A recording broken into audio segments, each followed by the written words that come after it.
Nigel Farage is to run for election to the UK Parliament on July the 4th.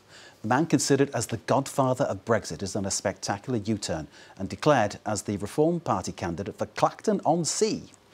He's also been named leader of the party too. This could put Farage face to face with the main contenders in any election debate situation. The main effect, though, is supposed to be, or predicted to be, an effective split of the Tory vote in Clacton immediately. It was a surprise U-turn. Pro-Brexit, anti-immigration politician Nigel Farage called a last-minute press conference to announce that he would indeed be running in the UK's July 4th election. This less than 2 weeks after having said he would not be a candidate and was instead focusing on helping his ally Donald Trump get elected in the US. But the 60-year-old said he'd changed his mind after speaking to voters. What I'm really calling for, and what I intend to lead, is a political revolt. Yes, a revolt. A turning of our backs on the political status quo. It doesn't work. Nothing in this country works anymore. Running for a seat in Clacton-on-Sea, this is Farage's 8th attempt at being elected to the House of Commons. He's failed 7 times before, but this time he does have a chance at upseating the seaside town's Conservative incumbent. Taking over as the leader of the far-right revolt party, Farage says he wants to lead what he calls the real opposition against the Labour Party if it does indeed win next month. Farage's return to politics is a further blow to the Conservative Party and Prime Minister Rishi Sunak.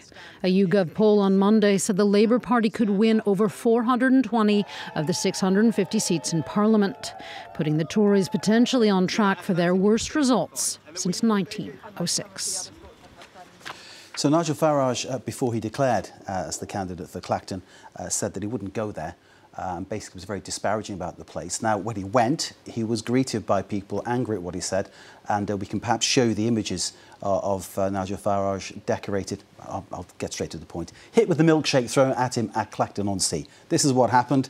That smile set to become a frown as the milkshake hits him smack in the chops, as we say. Let's bring in now for more comment Tim Bale, who's Professor of Politics at Queen Mary University in London. Tim, a very good evening to you. Thanks for joining us. Were you shocked when Farage declared as the candidate for Clacton? I think most people were caught on the hop, to be honest.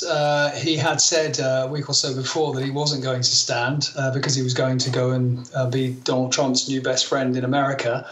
And then he suddenly has decided to shake things up by becoming not only the candidate for Clacton, but also the leader of Reform UK, something he was able to do because this isn't a party like other parties. It doesn't have a membership structure. It's a company, and he is the majority shareholder. So basically what he says goes. Aptly point and well said and very precise. People might be watching this thinking, will this be 8th time lucky, in inverted commas, because he's run 7 times to be an MP and never succeeded. Will he win on the 8th time? But in many ways, that's not the point here, is it, with Farage? He's about getting publicity and getting his voice heard and basically creating a kind of disruption or chaos. Yes, I mean, he does see himself as the Disruptor-in-Chief, if you like. He is the quintessential populist, running a campaign against the political class, the elite, as he would say it, on behalf of the people. And like many populists, he chooses to focus very much on migration. He says he wants this to be an immigration election. And he doesn't really have much else to say to people, apart perhaps from a criticism of woke, as he would see it, and also some criticism increasingly from Reform UK of progress towards net zero, which they feel is A, unnecessary, and B, perhaps too expensive for ordinary people. But I think it does make a difference. If he wins a seat in Clacton, that will mean he becomes, if you like, a permanent feature of the Westminster scene. It will mean that the newspapers and the media will pay even more attention to him than they do already. So I think winning in Clacton would be important, and I think he has a very decent chance of doing that. A rich man, stockbroker, likes to have a pint and smoke a fag, as he's famous of saying. With this, he's managed to project himself somehow as the man of the people. Are voters so easily taken in the UK? Well, I mean, they are fairly easily taken in, if that's the way you want to put it, in mainland Europe. There are many politicians posing as the kind of tribune of the people who don't necessarily have a particularly ordinary background, but just simply have the kind of communicative ability that they share with Nigel Farage to somehow connect with ordinary folk. And whatever you think of Nigel Farage, love him or hate him, and he is what we call in the UK a Marmite politician, after a spread that people either love or hate. Love or hate it, Marmite, yes. He is a superb communicator and certainly has a lot more charisma and media appeal than the leaders of the two main parties at the moment. Indeed, that parallel that you brought quite aptly with certain populist politicians over here in Europe. I mean, the parallels with the Le Pens, isn't it? Surely between Farage and Le Pen. That's the parallel, isn't it? Yeah, I mean, that's one parallel. Another parallel would be with Geert Wilders in the Netherlands, a man who also completely controls his party without any need really for democratic structures within it. But you can point to a whole host of populists right the way across Europe, including, of course, some who are in government. So Viktor Orban is the example there. You can look at Italy and Giorgia Meloni. There are plenty of them around, and in some ways, you know, the whole of the story of politics over the last couple of decades is the fact that, you know, these parties have crashed into the system and obviously disrupt them in ways that perhaps Nigel Farage is hoping to do in the UK. Your excellent book, Tim, The Conservative Party After Brexit, leads me to my next question. If Farage is considered to be the godfather of Brexit, and Brexit, let's face it, doesn't seem to have worked for anybody, is that likely to count against him? Not with the people who are inclined to vote for him, actually. There are still very many people who voted Leave in 2016 who don't think that Brexit has been done properly. They don't think that it has given us control of our borders, because they are particularly obsessed with immigration. And I think what he will argue is that, you know, if you elect Nigel Farage and you elect Reform MPs, I don't think they'll get many other MPs, if any other MPs apart from him, then there'll be more pressure on the government to actually properly Brexit, as he would see it, and take us even further from the EU market than we already are. So I'm just looking at him quaffing a pint, and the pint looks good. I'll give him that. In a sense, then, he's Teflon, to coin a phrase. Nothing sticks on this man. Well, there is the comparison with Donald Trump. He can, to some extent, say things that other politicians, I think, would find it very difficult to escape the consequences of. And this is particularly the case. And again, this is a parallel with some of the populist politicians we see in Europe about people from a Muslim background.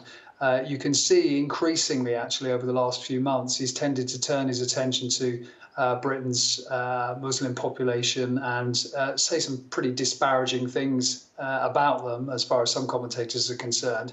But of course, that will go down well with some of the voters that he is aiming to pick up. It's very depressing to hear that that kind of racism is finding a market, but it's inevitable that in the elections it does happen, because racism is part of our everyday reality. The Conservative Party, Tim, just turning back to your book and how Brexit affected the Conservative Party. Is this election and what we're about to see, could this be, I mean, clearly a redefining moment for the Conservative Party? Farage now in the equation, splitting the vote. The fact that the Tories are trailing the Labour Party by, it's more than double digit, it's 20%. It's whichever poll you look at, it looks dire. There's a prediction of a landslide for the Labour Party bigger than when Tony Blair was first elected. An amazing, amazing event could happen. What does it mean for the Conservative Party right now? Well, it has turned what was a headache for the Conservative Party into a full-blown migraine, it has to be said, because Reform UK under Nigel Farage will probably actually manage, you know, something between, say, 10–15% in the election. If that is the case, then that means that the Conservatives will lose probably dozens more seats than might otherwise be the case. Not because they will lose them to Reform UK candidates, but because Reform UK candidates will drain support that otherwise would have gone to Conservative candidates, and therefore allow Liberal Democrat and especially Labour candidates to come through and beat the Conservatives. So it is a real problem for the Conservatives. And, you know, not to put too fine a point on it, if Nigel Farage has the kind of election that many people expect him to do, and Rishi Sunak has the kind of election that many expect him to do, then I would have thought that, Reform and Nigel Farage will bang yet another nail into the Conservatives' coffin. UK media makes much, or has made much in the past, about splits within the Labour Party, parties within parties. I'm thinking back as far as militant tendency. You can think about momentum during the Jeremy Corbyn campaign. They make very little about the fact that the Tory party has its little factions: Conservative Home, One Nation Tory. You can name them all, I'm sure. Is this an indication, a further indication, that we're going to see a big split in the Conservative Party coming up? Well, I think what you could see is a kind of takeover either from within or without of the Conservative Party, pushing it further along this road from the kind of mainstream, if you like, towards the populist radical right. There are some people within the Conservative Party who want to move it in that direction anyway. If Nigel Farage gets into Parliament, maybe a few of them will defect to Reform. Maybe in the end there will be some sort of Unite the Right campaign. And perhaps Nigel Farage will one day end up as the leader of the Conservative Party. It's certainly an ambition that I think he has. And I think there are some Conservatives, many of them at the grassroots, who will be perfectly happy to see that. Indeed, if you ask Conservative Party voters whether they prefer Rishi Sunak or Nigel Farage, they prefer Nigel Farage. Tim Bale, we'll leave it there with that one hanging in the air as Farage declares as the candidate for Clacton-on-Sea, a place that he said not so long ago that he couldn't bear going to, but now there he is campaigning to get elected there. He's had a milkshake thrown all over his Farage, as they say, and we will see how that campaign develops. But Tim, thank you for your analysis, which was enlightening to say the very least. Tim Bale, a Professor of Politics at Queen Mary University and author of The Conservative Party After Brexit.